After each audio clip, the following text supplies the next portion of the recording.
Are there new approaches to dealing with tenant evictions? We'll discuss one approach on Talking with Henrietta, coming up next.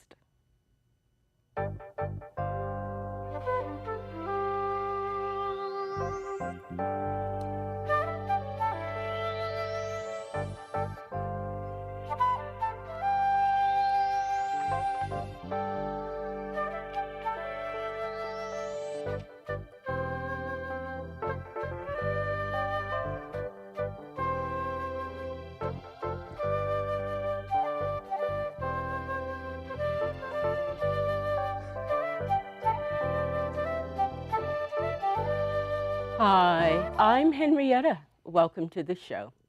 We all know that rising rents can lead to tenant evictions. The latest data provided by one San Francisco nonprofit, Tenants Together, shows that there are 17 million tenants in California. Of this number, approximately 160,000 households face eviction annually. Just the prospect of being evicted leads many tenants to avoid asking for even basic repairs. But what are cities doing to respond to the growing crisis in evictions and the increasing epidemic of homelessness? On this show, I will talk with three guests who will share their experiences and insights regarding evictions and renters' rights. Seated to my left is Karen Grove, who leads the Grove Foundation and Grove Action Fund, which is involved in such issues as women's reproductive health and justice, immigrant rights, climate justice, civic engagement, and local safety net services. She serves on the Menlo Park Housing Commission, which is advocating for the city to adopt a tenant relocation assistance ordinance. Daniel Valverde is an organizer for the Housing Leadership Council of San Mateo County.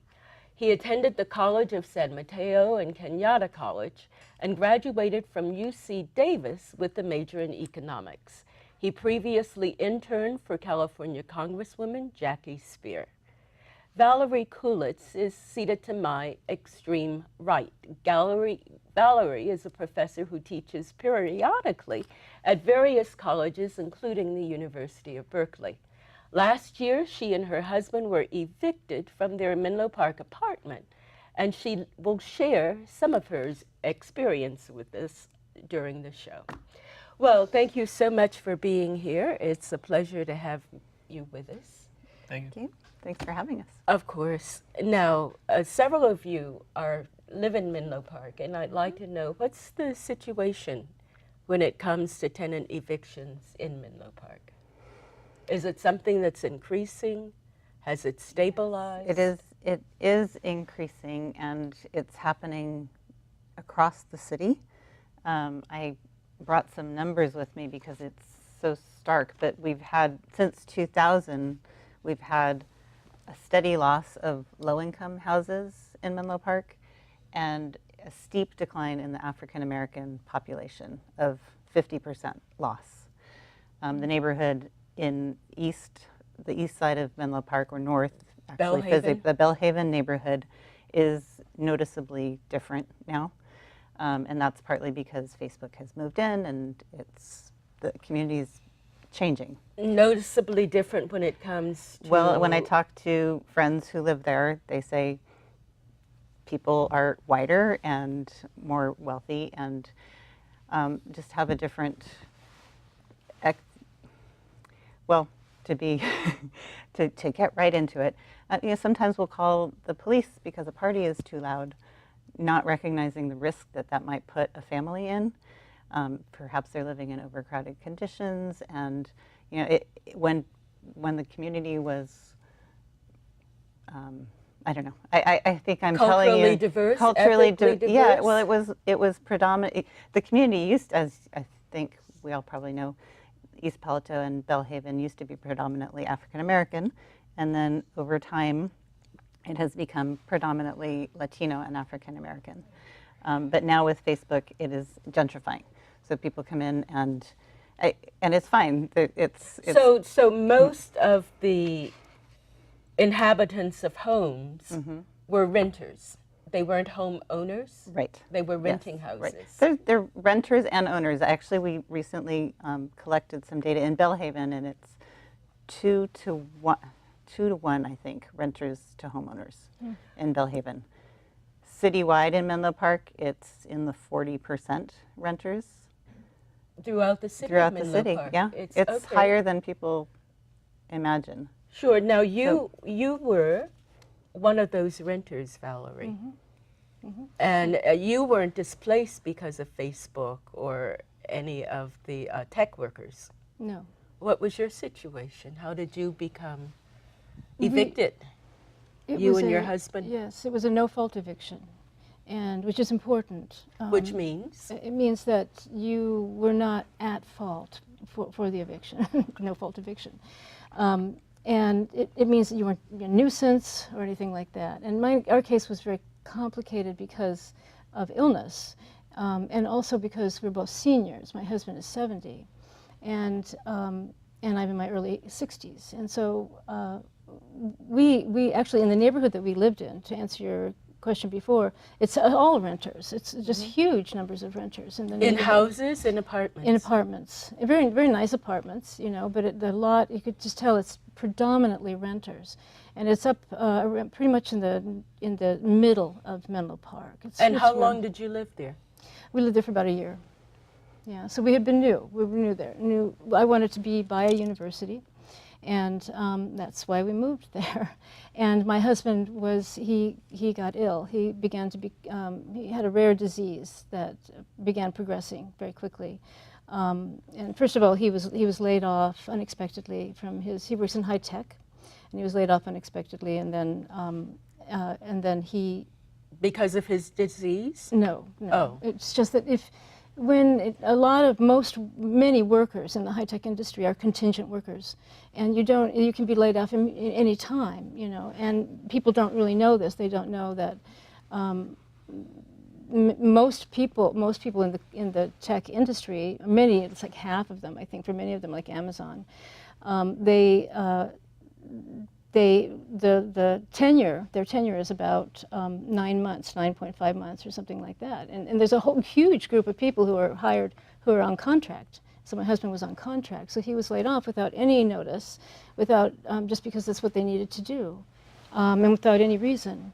And they can do this. And then he had what was called another disease of the eye, the cornea, and he was beginning to go blind. But this became very exacerbated, just because it does. And so we found ourselves with Richard being very ill, and he's the main source of money, and being laid off simultaneously. And you were laid off too? No, I wasn't. I was saying he was laid off simultaneously. I had stopped working to work on a book. Sure. You know, and so, because I have my own health issues, which is melanoma, and so that's why I'm not working full time. So here we are, seniors, and we're renting, and we're renting below the average rent. So we were about $3,000 a month, and that is actually below market in Menlo Now, Park. was this a special rate for you, or you were just lucky to? We're just get lucky. The It's just apartment barely below the market rate, the average market rate. Was that 1 bedroom, 2 bedrooms? 2 bedrooms, but it was not that well. It was not. It was okay. Apartment, but it wasn't kept up adequately, and the landlord was really difficult, extremely difficult. So you got an increase in your rent? We didn't get an increase, but we were having a hard time paying the rent because of my illness. We didn't have savings because it had exhausted our savings, because it was a very, very huge, large illness to have. I had 9 months to live when I got sick, and that's what I was diagnosed with. And then I got better, but I can't. There are things that happened with the surgeries and the treatments and all of that make it very difficult for me to have full-time work, although I do work periodically. So there we are. So there we are.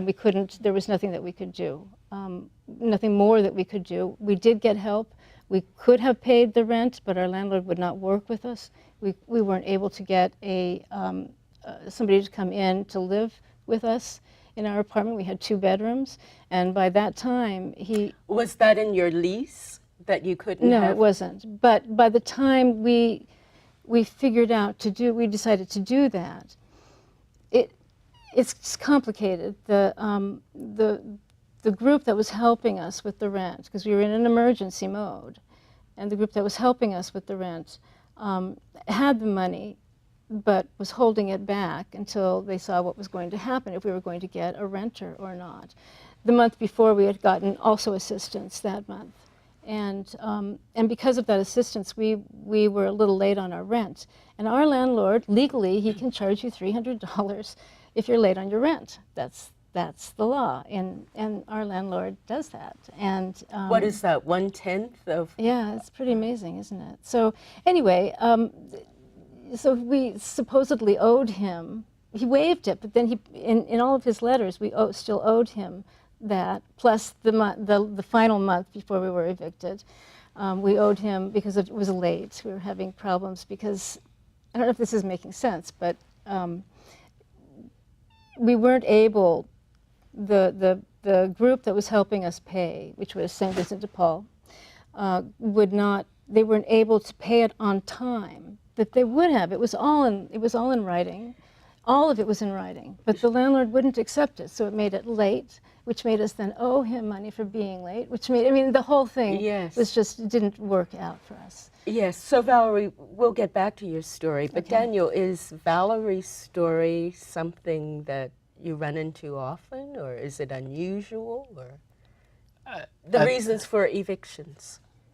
To be quite honest, it's kind of like it's rare. But I mean, it's not. I'm not surprised though, because like as an organizer, I'm out in the community. I'm talking to people at festivals, at community events. Right now, we're currently canvassing for a campaign, another campaign that which I'll talk about later. Talking to people at the DMV lines, find people who are supportive of building more housing, affordable housing especially, and also certain policies that will help renters. But with Valerie's story, I mean, it just kind of highlights what we're trying to do in Menlo Park. That is we're advocating a tenant relocation assistance ordinance, where in the event of a rent increase of 9% or higher, or a no fault eviction, the landlord will be required to pay 3 to 4 months of rent money to the displaced tenant. So I think it's my understanding, Karen, that it's the Housing Commission that came up with the ordinance. And Daniel just now said if the rent goes up 9% or higher. How was 9% chosen? Good question. The Turner Center for Housing Innovation at UC Berkeley does a lot of work on innovative solutions for affordable housing and housing in general. And they have come up with a definition for gouging, that's what they call it, of the consumer price index plus 5%. So the consumer price index right now is about 3-point-something%. And so if you add 5 to that, you get, I think right now it's 8.2 would be the number. So technically it would be 8.2% of a rent increase would trigger the tenant relocation assistance if the tenant has to leave because of that rent increase. So there are situations perhaps, and landlords have raised this concern, where they may be being generous, or maybe they forgot to raise the rent for a bunch of years, and so their apartment is being rented far below market. So and what landlord forgets to raise the rent? They won't forget. Let's just say they're being generous. Maybe they value having a tenant who's stable, so they keep the rent low. And then maybe one day they wake up or something happens and they need to increase the rent. Like they might say, oh, we have a lot of tech workers now and I can get a lot more for the apartment. That could be, but I'm just talking about a really nice landlord who has been renting at maybe $1,000 a month. And are there many of those? Yes, there are quite a few nice landlords. And honestly, many of them support this ordinance because they understand that they don't have to change anything with this ordinance in place. However, it's my understanding that, as Daniel said, if the rent is more than 9%, then they have to pay the tenant 3 months' rent. if the Now you say they agree with that. Why? Why would they agree that they would pay just to get them out? Well, because most landlords that I've talked to don't raise the rent that much. It is a gouging rent increase. It is very, very high. When 9%. 9%. Her fee, Valerie's fee, was 10%. Yes. Even higher, just for being late. I know. So I think Valerie's landlord might oppose this ordinance. But there are several landlords Or agree who with even, it because it's lower than the late fee. But what the point I want to make is that if the landlord wants to say double the rent, what they can do is they can go to their tenant and say, can you afford $2,000 a month?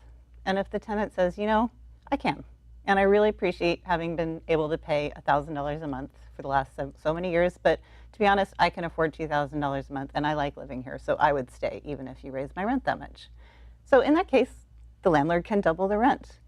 And it's fine because the tenant doesn't leave because of the rent increase. However, if the landlord raises the rent even 8.3% and their tenant, as a result of that, chooses not to stay, then it is considered a landlord-caused termination, and the tenant is entitled to 3 months of market rate rent or 4 months if they have a special circumstance. Now, market rate rent is what the landlord would like to charge to the new tenants coming in?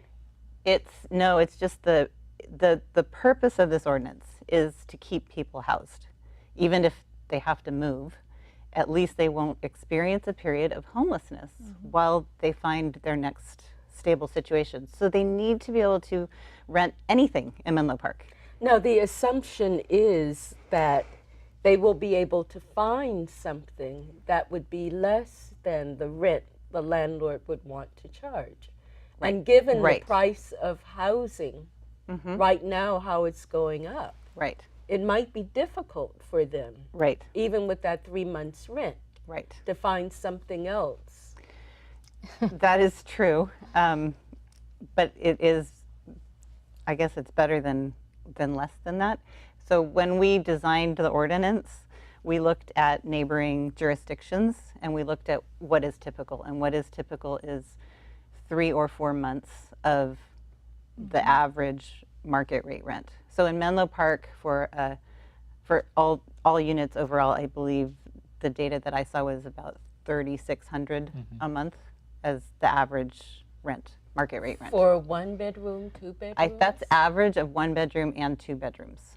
And the U.S. federal government classifies rent burden no more than 30% of your monthly income, and calculated of what the rent, if rent was at in Menlo Park, it was like $2,900. So, yeah. I just want to highlight, Yeah, how much people should 2,000 technically be supposed to be you're saying spending. that's how much? How say much that like again. people will be spending Yes, money on a monthly income. presumably 30% of their income, but Or- with the price of housing these days, people are spending like 50, 60%. Exactly. I have another data point for you. This is a presentation that Shirley Gibson gave at one of our community inputs to get community And input. Shirley Gibson She is a works lawyer with- She's an attorney with the Legal Aid Society of San Mateo County, and she shared with me that in the Bay Area, the median lower income household would have to spend 99.8% of their income for the Yes. median low end rental. Yes, yes, I've had Shirley on my show and know that, So how reliable she is. Can you imagine 99%? That doesn't leave That's anything everything. for food Right. which is why many families are doubling up, Right. right? Exactly. Right. And So- is that allowable? But it's not legal, yeah. It's So it's this is allowed to double up. yeah. I mean, it's allowable. Sometimes I guess in certain cases it might Depending violate on the lease. lease. Depending For on the lease. example, in Valerie's case, she could not have Yeah. another tenant. No, I mean, Right, there were that you people could who had, sublet to. yeah, there were other people who had other tenants, but because we had a problem, and because What, we had paying rent? well, with the illness we did, because and with the layoff and the illness. But you know, the thing is that what you're proposing is that in like perhaps a 4-month assistance. My husband, took 4 months for him to get his surgery, to have a place. We did finally get a place, but it was not in Menlo Park. We went into senior housing, and we got affordable housing. That's how we were able to do this. He got better, and 4 months later he was back at Google with a well-paying job. We could have done it. We could have stayed where we were. You know, granted, because of my illness, we don't have savings, but we you know, we could have. That's the amazing thing about yeah. your story, is that this ordinance would have solved their problem. And we lost everything. And they would have stayed in the community. They just needed 4 months. Yeah. If the landlord would have been agreeable, Right. but if the landlord Yeah. was not willing to be agreeable. Well, in this case, it was a no-fault eviction, It was no right? fault. Yeah, so because of the that illness. is another cause for tenant relocation assistance. So in the case that it is a landlord-caused displacement, meaning it's either that CPI plus 5% rent increase and the tenant decides not to stay, or the landlord says you need to leave and you have been paying your rent on time, you haven't violated the terms of the agreement, and you're not a nuisance, which is a legal definition of, I don't exactly know what, but those are the 3 types of evictions that are for cause. So if it's none of those, Now, at one point you did fall behind in your rent. Yeah, but only for a very short time. And the problem was because we didn't fall way behind. We had gotten together assistance for the rent in time, but the assistance group couldn't get it in time to him. Therefore, we were considered being fallen back in our rent. He's been paid everything to date that we ever owed him, and he considered that falling, not paying rent for 2 weeks. You know, so this is like if you need to have a landlord who is willing to work with you under the circumstances, and the circumstances were so extreme that it was hard to understand how he could not work with us. Sure. Do you find in the organizing work that you do, Daniel, that you run into cases, or do you actually work with tenants who have these kinds of problems, who are actually evicted? I do come across them pretty often. demanding tenants. Yeah. I mean, as I said, I go out into the community and meet people in different situations. And I mean, I keep resources with me in case if I do come across somebody who is actually homeless. Like in Menlo Park, again,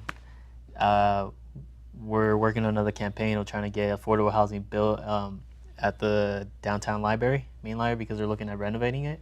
And my boss and I, Leora Takanaku-Ross, we had this old school, you know, when you used to check out like a library, you had to pull out the card and put your name and the date. So we created one of those big poster cards and got a lot of people from Menlo Park to sign and say, hey, we support building affordable housing. And when we were in downtown Menlo Park, walking towards Trader Joe's, we ran into one of their employees who told us that she was homeless.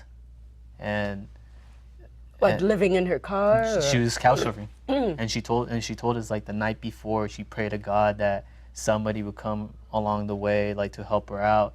And luckily, Leora and I, we created this list of what's in the pipeline in San Mateo County of affordable housing and and affordable units in market rate developments, and also whatever is existing and what's soon to be approved. And we're hoping that we can find people who are supportive of building more affordable housing in San Mateo County. Were you able to help her? And if so, how? I mean, we gave her the resources that we can, and we told her, like, you know, contact this organization. You want to contact like these phone numbers or any emails of one of the affordable housing are going to be done. But there's just so much that we do because the Housing Leadership Council, we're a nonprofit. Our mission is to create and preserve quality affordable homes, and we work towards the policy section. So we work focused on 3 things: political will, land, and money. Political will. What's political will? Political will meaning having that political leadership of our elected officials to actually move forward with building more housing, affordable housing.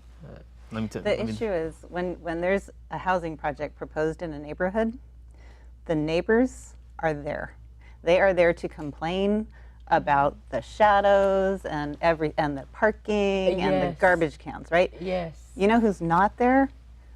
The wonderful single person who moves into that house and works in our community and supports our community and then gets married and then has children who go to our schools, who are successful and lead this amazing life because we've welcomed them into Menlo Park and they've accomplished all these wonderful things. They're not at the city council meeting to speak So up. who is at the city council meeting? Are these older people who want to preserve the status quo? Often, yes. So recently at our Majority most of the housing time. committee, Most of the time, majority. Yeah, to be I'm honest. thinking back to a recent housing commission meeting where a project was proposed, and it was a small project, and they managed to fit in a below market rate for purchase unit, which is amazing because it was right downtown, access to transit, access to services, the library in the high performing Menlo Park School District.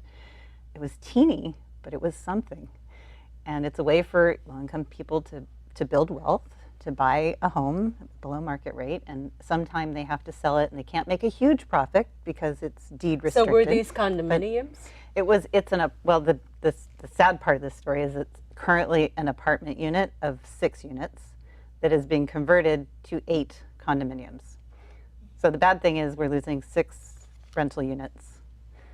The good news is we're getting 8 condominiums, and one of them will be sold at below market rate. So this actually went through? It didn't go through. So but this was a proposal. And I think that they've gone back to the drawing board and they're working on it because we are not the planning commission. So the comments that were coming at us were actually misdirected. We were only weighing in on the below market terms. But the neighbors wanted to talk about the parking, the garbage cans, the character of the neighborhood, Preserving the character. which means we don't want low-income people in our neighborhood. Yes, so Daniel, do you find out about proposed projects like this before they're presented to the respective city councils? Usually we find out after. Oh, because I was thinking as an organizer, I would think it would make sense if you knew about a project. Oh, no, like take that back. this. Sorry, yeah. Then Sometimes you could go out and organize Yeah, and no, try sorry. and get people to turn out at Sorry. the... It's, because we actually, because the Housing Leadership Council is just like a six person team, and 3 of us, the executive director, Leora Takanaku-Ross, our organizing director, and myself, we're like the ones advocating and pushing for cities to pass proposals and policies that would create affordable housing. So sometimes it's kind of hard to find out the ones on time but yes, we've tried to find out the proposals before it hits city councils,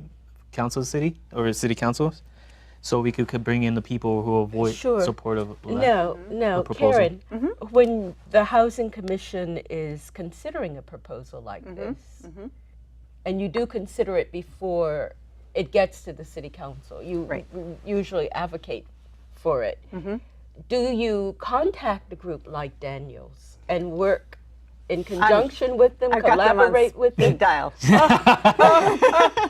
Yeah, she got us on the speed Now dial. I want to tell a story about political will. You asked Daniel, what is political will and how do you build it?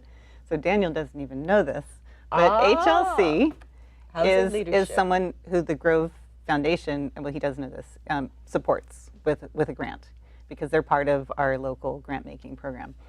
And our program director, his name is Jose Santos, was speaking with Evelyn, the executive director of HLC, about the housing crisis, just trying to learn the landscape and how can we help, because this is $1 billion with a B dollar problem and we give out thousands with T dollar grants.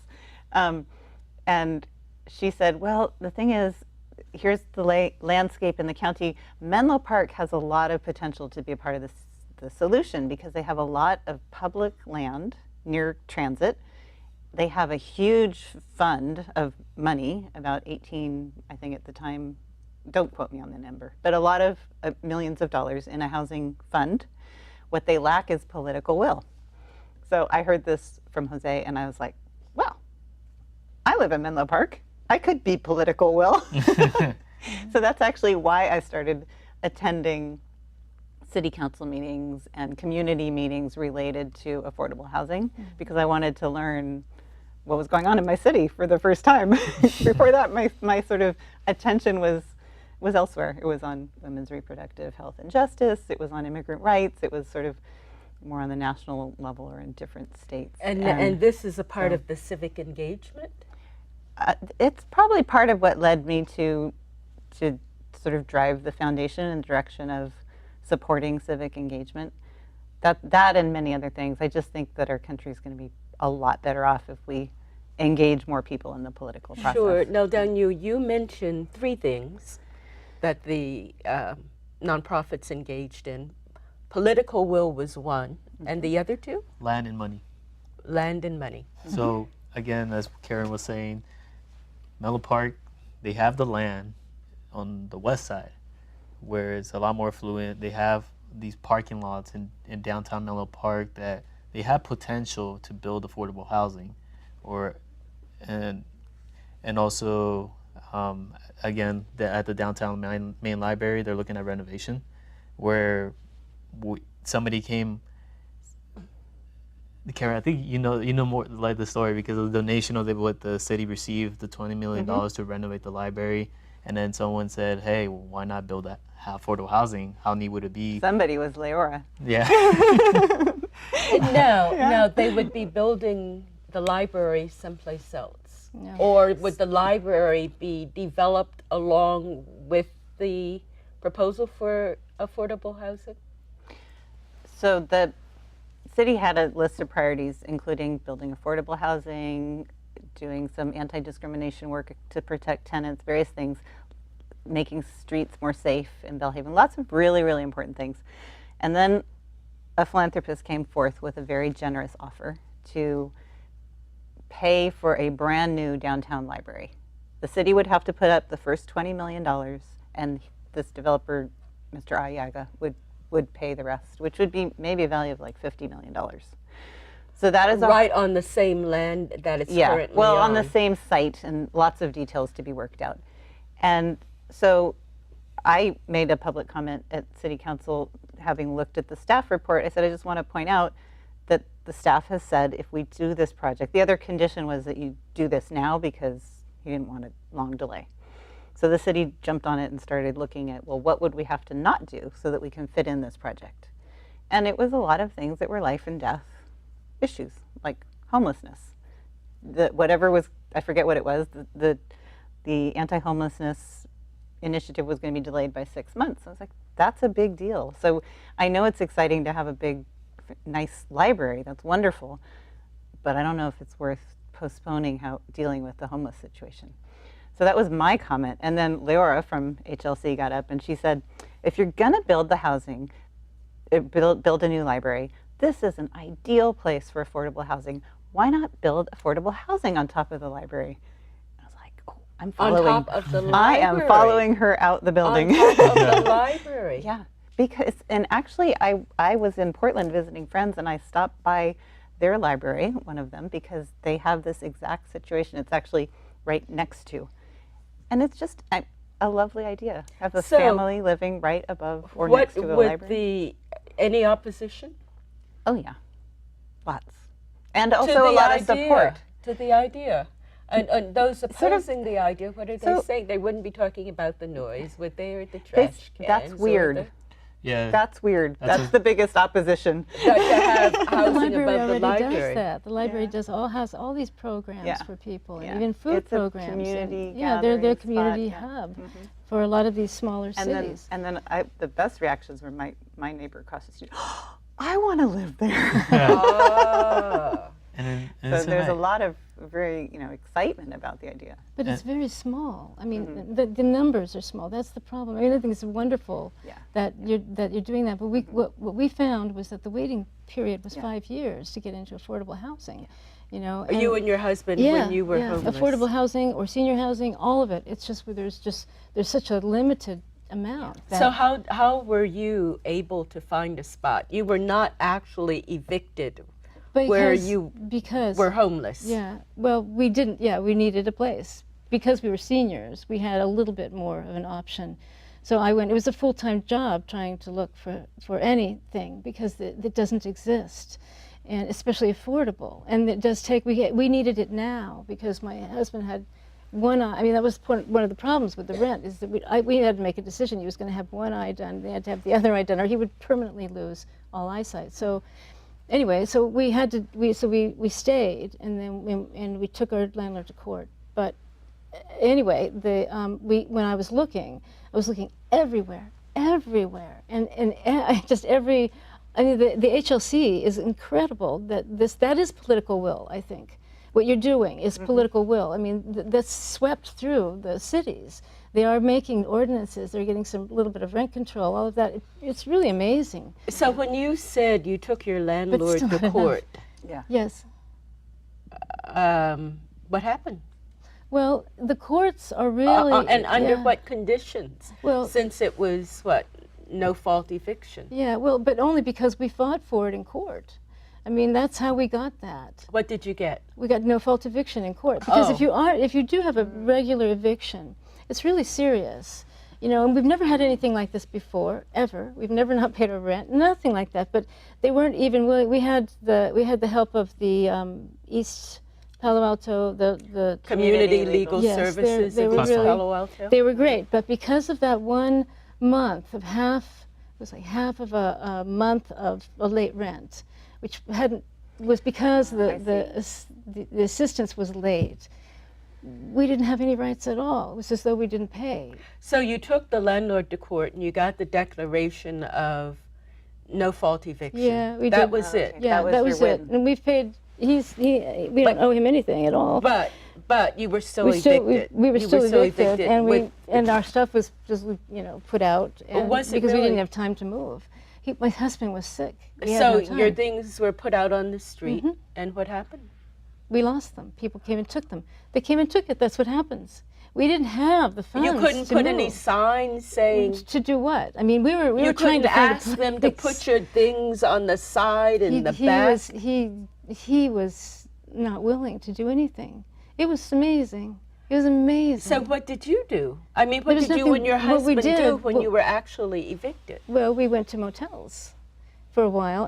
Could you put any of your things in storage? We did as much as we could afford, but we couldn't afford the whole thing. You can't. Nobody can. I mean, when you're in that position, you can't. You've spent all your income on. So what did you lose? You lost your furniture? People came by and took your furniture? Yeah.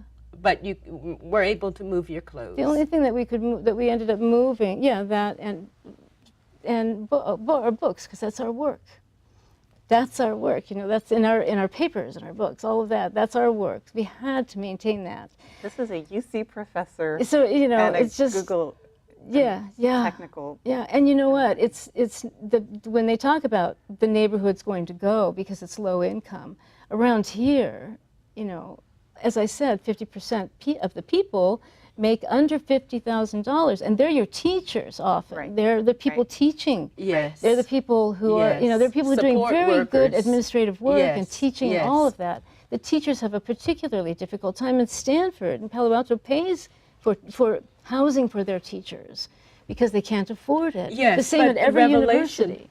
The revelation here is that tech workers, many are hired for 9-month periods. Yes. But given the sky-high rents, what happens when the 9 months are over? Yeah, exactly. They are evicted too?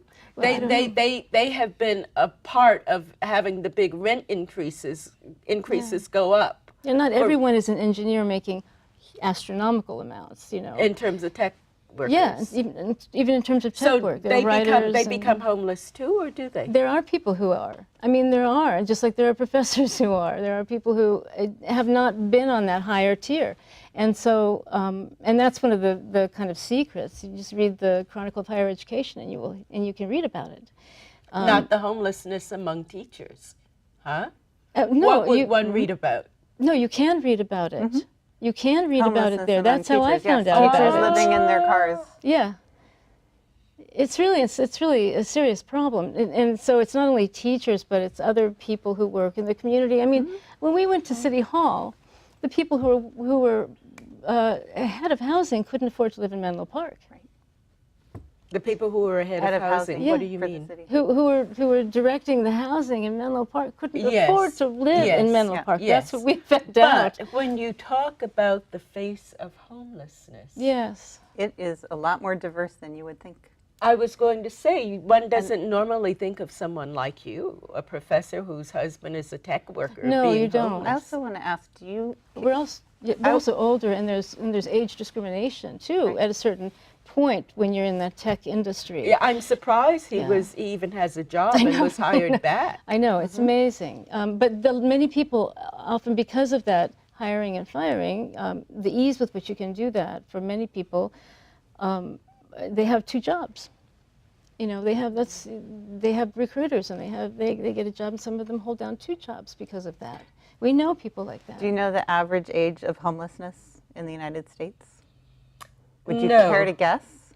Ah, Give 40 9 years old children. children. Yes, I was thinking of families. Yeah. But I know you thinking- are not alone. That is the minimum age anybody ever guesses. It is shocking. The average age of homelessness, according to Matthew Desmond, who wrote the book Evicted, in the United States is 9 years old, because so many, it's a problem that affects women-headed households, households of people of color, and households with children in And Now, them. when you elders, talk and about also the- people on fixed incomes. But wait a moment. When you're talking about the average age of homelessness, That means what you're some are saying younger. of maybe millions of people who are homeless, the average age of all of these homeless people is 9 years But old? 30% of Menlo Park's students, grade students, aren't. I think that someone came out was talking about that at the last meeting, City Hall meeting, are homeless. There's a large percentage that are homeless. I know in East Palo Alto there's a Yeah. large, Yes. Also, I guess maybe 30 to maybe 50%. Yeah, I, it's I don't want to incredible. quote our Yeah. children who are homeless. yes. But that doesn't necessarily mean that they're living on the street. It does not necessarily mean, It it includes means people who are that they couch might be surfing yes, living or with, living in a car. but that's yeah. living with disruptive. friends or other family. Doubled up, yeah. Oh, okay. So we can get out of our minds Yes, that these it poor doesn't mean that they're 9-year-olds necessarily lying on the street. streets. Right. Right. Nevertheless, you can get it's that really- out, but it's it's really still very, difficult. it's traumatic. Yeah, It's, for children. you know, it creates all sorts of physical and mental health problems I for would children. think, how can you How actually can you learn if yes, if your entire exactly. family is in one and bedroom you in don't someone's have home? a place? You don't have your own kitchen to prepare Yes, meals even in. just a table where you Yeah. can spread your books out. Right, right. So what can we do to change this picture about the face of homelessness? Because I'm sure many people think of drug addicts on the street. Right, right, And what That's- you're that's saying what is, people no, no, picture. no, no, no. Right. This isn't. right. I went to the book Evicted is wonderful. It's hard, devastating to read, but it's a really good book. I recommend it. I was in DC for a meeting, and I learned that they had a mini, like a pop-up exhibit of the same information in the book, and that's where the 9-year-old thing really sunk in, because they had a picture of like an old, you know, maybe drunk man on the street, and that's what people picture when they picture homelessness. Yes, But exactly. what it really is a 9-year-old child. It was well, tell devastating. that So what to can the, we do? Yes. Now, you had talked about being involved in policy, the Right. Housing Leadership Council. Right. What can we do in terms of policies? Working on any policies? Yeah, so the one that we're currently working on right now, the tenant relocation assistance will be one way to address the issue. Another one will probably be just cause eviction. Also another one. Now, the just cause eviction, how would that be a policy? Just looking at ways that how we could support tenants or people who are renters in Menlo Park, No, and in a way where people aren't getting displaced for no particular reason or price gouging. but they would still be displaced. I mean, you can get a category classified as just no fault So eviction the- and still get evicted. Well, So so how does Daniel's that talking help? about a next step that would need more political will to become possible in Menlo Park. Because at this point in time, the city council direction to the Housing Commission is to not explore rent stabilization and not explore just cause eviction. Now, if you're going to do rent stabilization, you have to also do just cause eviction, which means you can only evict someone for a cause. You can't just evict. So if you have rent stabilization without just cause eviction, then you don't have to raise the rent. You just evict people, and then you change the rent, and you get a new tenant in. So they have to go together. So those two protections, for example, East Palo Alto has rent control and just cause eviction. Now, we have a California law that I don't know if HLC has taken a position on Proposition 10, which is going to be on the ballot in November, but it is a ballot initiative to repeal the Costa-Hawkins law in California. And this is a statewide. We're Statewide talking law. statewide propositions. So talk about Costa-Hawkins or Costa-Hawkins. Costa-Hawkins. It prohibits rent stabilization on any apartment, any unit built after 1995 and on single-family homes. And so Proposition 10 would cleanly repeal Costa-Hawkins, which would not cause any city, I don't know, some have maybe it on the books, but even if it's on the books, you have to do some work to make it in effect. So basically it would allow cities to have local control and determine for themselves if they want to establish some rent stabilization and just cause eviction policies. Now, Menlo Park has control, and the city council has decided it would not. Right, explore. Yes. Right. Why? Well, partly, I think because Rent of political stabilization will and- and because we have, such a strong lobbying effort from landlords and investors and realtors, right? So it's a politically controversial and risky thing for a politician to take on because of the way we operate. But also in Menlo Park, because of Costa-Hawkins, you can't do rent control for single-family homes, and our lowest income community, where rent stabilization is the most needed, is mostly single-family homes.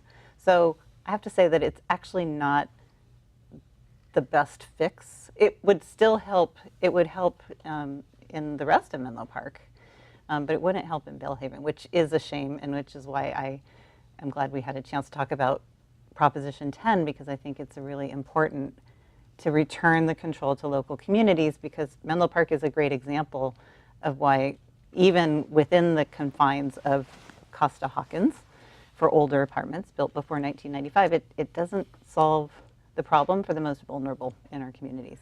Sure. Now, getting back to organizing and policies, let's talk about your organizing efforts. Okay. And what are you working on? So currently right now, we're organizing folks who will support or will be watching this, come out and support the tenant relocation assistance. The next housing commission is on October 10th. October 10th. And that is at 701 Laurel. It's Laurel at the Street? City Hall building, City Hall building. which is something like that. And we're asking people if they can't attend but support this policy, send an email, city.council@menlopark.org, stating you support this policy. Also, or we're organizing, the city council is going to bring it back at early next year, in January, about affordable housing at the downtown, potential renovation of the downtown library.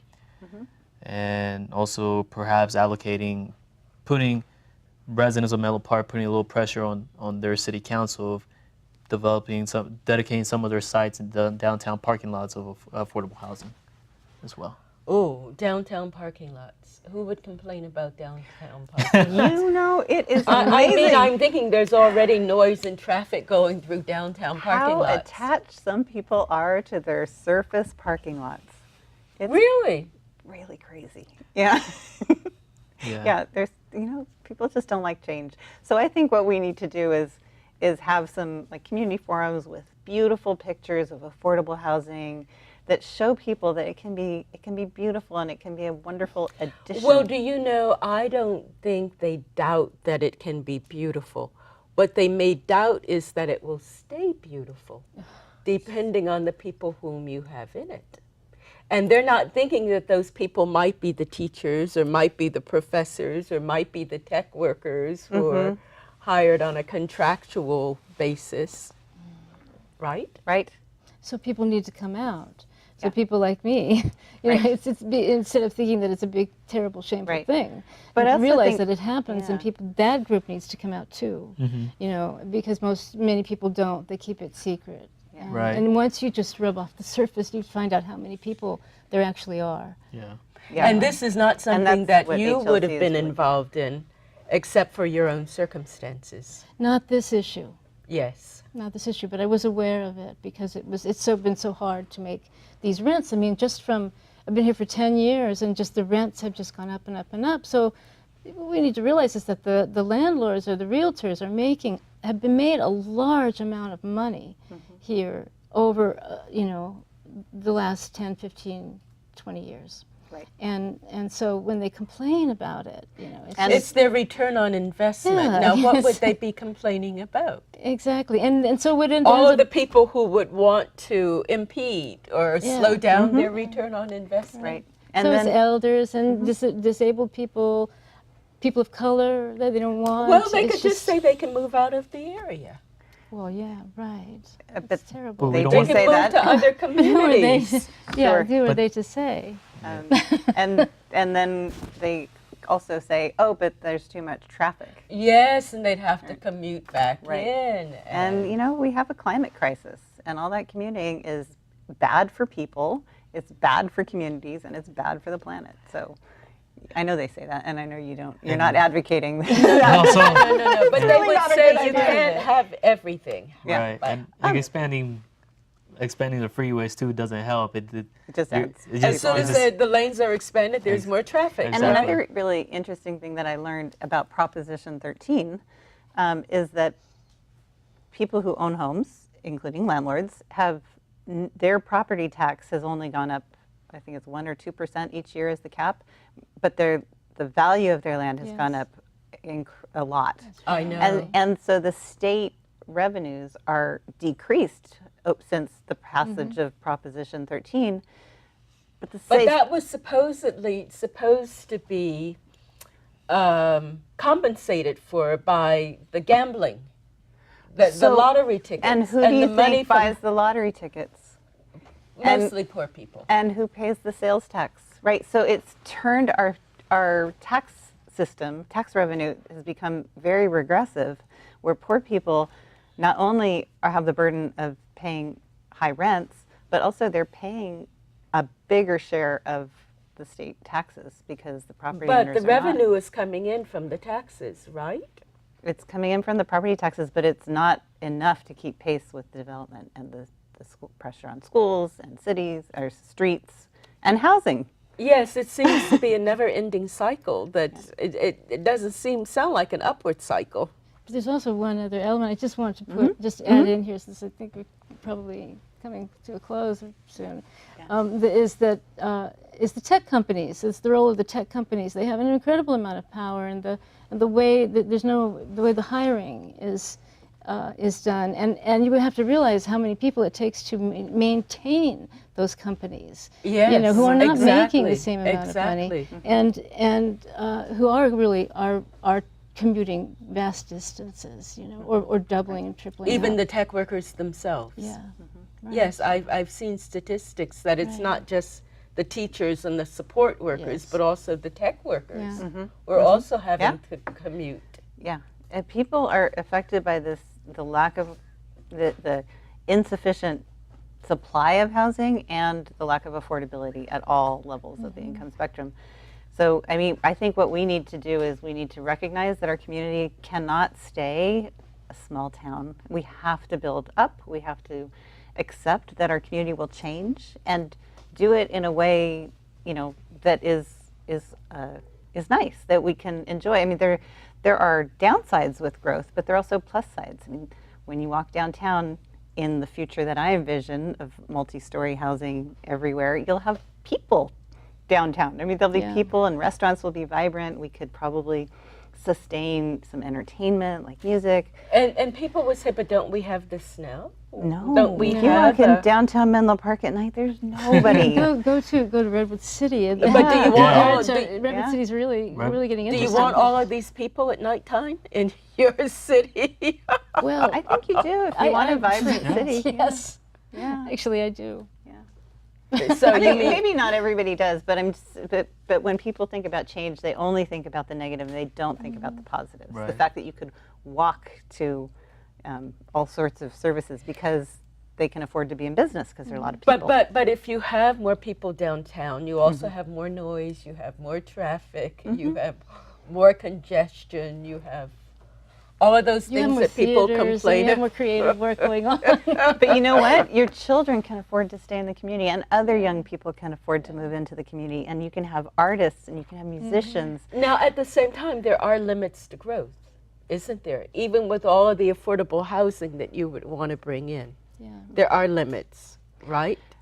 Well, growth has to be planned. So far, we've grown jobs and not housing, Right. and that is unsustainable. That's the imbalance. So you're saying we need more housing, more housing Yeah. Exactly. to go with the jobs. Yeah. Final At this words. point. I'll go with you. Final words. Final words is, I think, for me, is that this is an incredibly good proposition. It would be wonderful to see this happen, and it would be a first step. The And tenant relocation the tenant ordinance. relocation ordinance, yes. Final words for you?